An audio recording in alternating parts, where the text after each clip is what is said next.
How to schedule posts on Instagram on the new update. So make sure that your Instagram is updated. So let's go ahead to App Store, search for Instagram and see if it is updated. If yours is not, then go update it.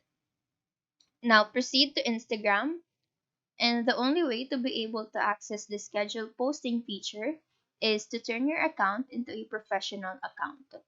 So go to your profile tab, click on the three lines on the upper right corner of the screen, go to settings, click on account, scroll down to the very bottom and then tap on the switch to professional account.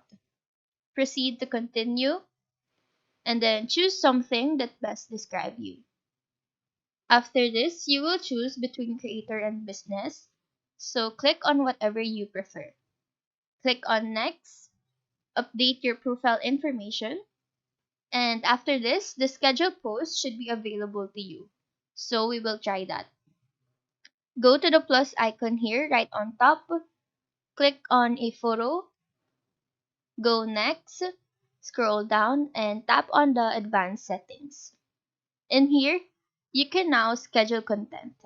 This can be done to post, reels, and any other post you want to do on Instagram. So that is how to schedule posts on Instagram on the new update. Do let us know if this video helped you out, and if you have any questions, feel free to drop them down below. Thank you for watching and have a nice day.